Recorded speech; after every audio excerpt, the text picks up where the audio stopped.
Good evening. I am quite happy to be here and communicate with you, although I couldn't do it live because of the hour difference. But nevertheless, technology allows us to get in touch, although we are so many thousands of miles away. I was told that the meeting you are having, it's about the Greek financial crisis, but also the European difficulties that we are facing, especially related to our common currency, the euro. As far as Greece is concerned, my main point is that the Greek crisis, the Greek economic collapse, it's very different from the difficulties that other European countries have faced. This is why everywhere else, the crisis started with the banks. The banks collapsed, and consequently, the public finance faced tremendous difficulties because governments ran to save the banks, and of course, they put their hand very deeply in the state budget. In Greece, on the contrary, it was the state that collapsed, and it is in very grave danger of taking with it the banks. In other words, it's entirely the opposite from whatever happened everywhere else. So the conclusion is that the Greek crisis is not a consequence of the international economic crisis. Of course, to some extent, the international economic crisis has affected what has happened in Greece. But it is not basically the cause of our difficulties. When, of course, due to the subprime loans in the United States, the international banks faced tremendous difficulties, and they started scrutinizing each other's finances. Consequently, the ease with which various loans were being granted abruptly stopped. And that affected the Greek case because the Greek state had capitalized on getting all the time new loans. So, in one way, the international crisis touched upon the Greek situation, but did not cause the Greek difficulties. The Greek difficulties were caused by the fact that the Greek state, the Greek public sector, has been borrowing tremendously for many years. Ever since 1981, ever since that Socialist Party came in power in Greece, the Greek state has started getting loans, borrowing from abroad for the purpose of expanding the public sector, for offering higher salaries and higher pensions, and for spending money which the Greek economy has never earned. This is why we ended up in this very difficult situation.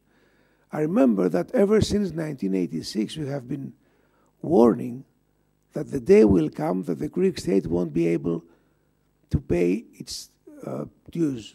In other words, they couldn't pay salaries and pensions.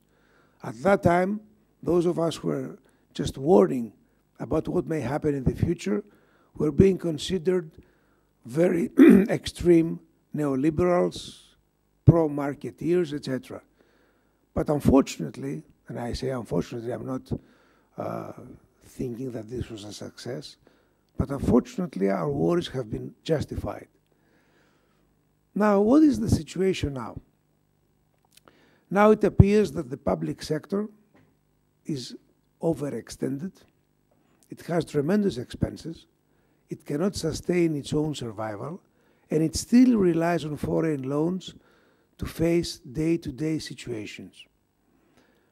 When we were forced to join the IMF, the European Union, and the European Central Bank for granting us these two essentially new loan agreements, we did it because basically the Greek government, the Greek state, the Greek public sector could not face the consequences. There was no way that we could raise money from the international markets to face our obligations. Therefore, we had to appeal to this kind of new organization which had been formed to try and take us out from the dead-end situation. How things stand now, we are quite disappointed, at least some of us who still have our brains within our heads, that the Greek state has not responded to its obligations. For example, the first agreement which was agreed in 2010, contained certain obligations for the Greek public sector which were never fulfilled. This is why, I believe, we never managed to achieve the targets which had been set at that time. Around the spring of 2010, we signed the first memorandum with the IMF, the European Central Bank, and the Commission. On the basis of this memorandum, the Greek state got about 120 billion euros to fulfill its obligations and also pay off its foreign debtors. But at the same time, we had undertaken certain commitments to change the structure of the Greek economy and go through with certain new modifications, especially on the market sector. Unfortunately, we did not fulfill these obligations. I remember, for example, when the debtors were supposed to give us the third installment of the new loan, they said that we were never going to get a fourth installment unless we fulfill certain necessary preconditions. Among them were the liberalization of closed-up professions, an extensive program of privatizations, the bringing down of the huge deficits in the Greek hospitals, another way of dealing with public sector corporations, trying to make them to rationalize their expenses, etc. Unfortunately, not even one of those obligations were fulfilled. And of course, the fourth installment had been granted to Greece. So when we came up to this summer, to this winter, I would say, to last October, when the European Union saw that there was a dead-end situation, that they could never solve these problems, they decided to agree on a new loan, on a second memorandum, on a new loan agreement, which contained a new installment of about 130 billion euros. You can imagine that such extensive financial aid, I believe, is the first time worldwide that has been materialized. Now, what has happened now is that we have been granted a second chance.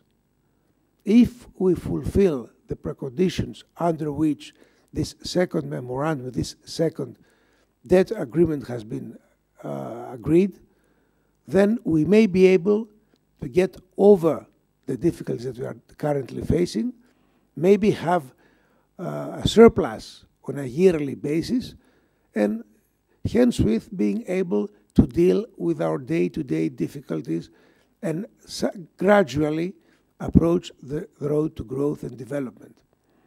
Of course, it is not an easy option. And it is not an easy option because some people still wonder, how can we fulfill within a couple of months what we didn't do in 3 years? And I cannot conceal from you my worry as well. I'm very doubtful whether we could fulfill these obligations. But at the same time, I feel that we have to do it. There is no other alternative. If we manage to cut down expenses in the public sector, not imposing taxation any longer.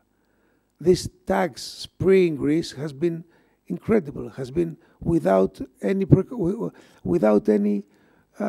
previous application. It was unique. Imagine how much money the state has been able to get from people who are usually I would say the legitimate taxpayers. Although that, they end up in new deficits and they think about new taxation measures. That, of course, has destroyed the Greek economy. The Greek market is almost in a coma. It is not possible to function smoothly. And if we continue like this, there is no doubt that Greece will not avoid default. Therefore, the only way to fulfill the obligations of this second debt agreement is to cut down public spending. I'll give you an example.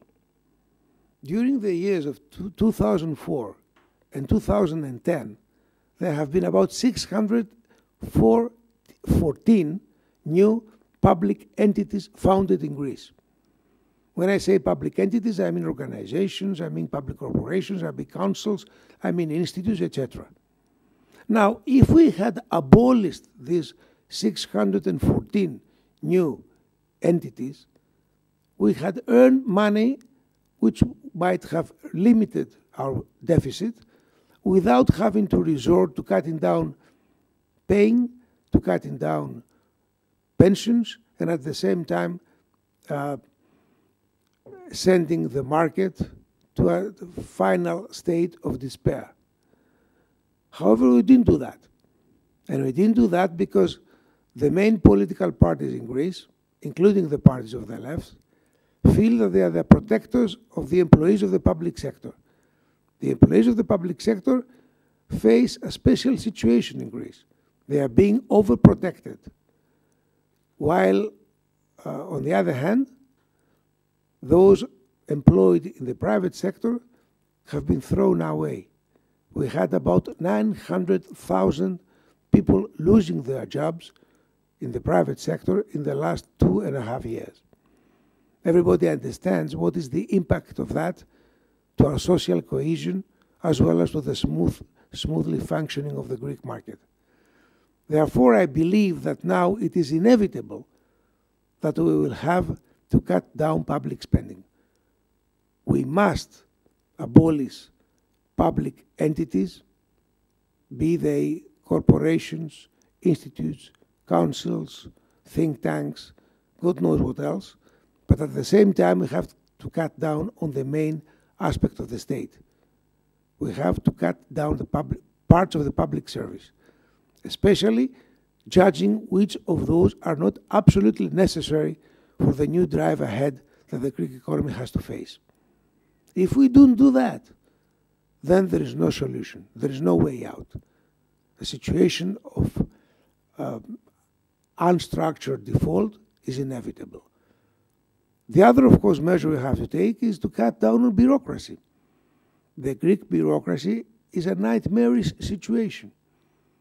The idea of starting a new job, a new enterprise, a new kind of entrepreneurial initiative in Greece is almost like a nightmare. You need hundreds of signatures, and when you have reached the last, let's say, quarter of those signatures, then the laws change and you have to start from the beginning. It's a desperate situation. There is no way this country can follow the road to development and growth unless we dramatically reduce our bureaucracy. And of course, if you cut down public spending, if you abolish state organization and state procedures, obviously you are limiting bureaucracy. And of course, the third and equally very, very important aspect is that you have to cut down on taxation. There is no way you could face foreign investors seriously with the taxation system that prevails today in Greece. Last year only, we had we changed 8 times the taxation system. We need a simple taxation system which will remain there for at least 5 years.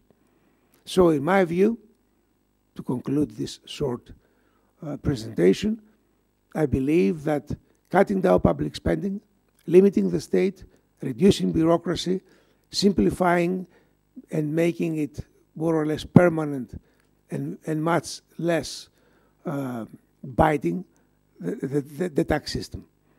If we do these 3 or 4 things, I think we have a chance of getting out of today's dead end. Otherwise, an unstructured default is inevitable. Thank you very much.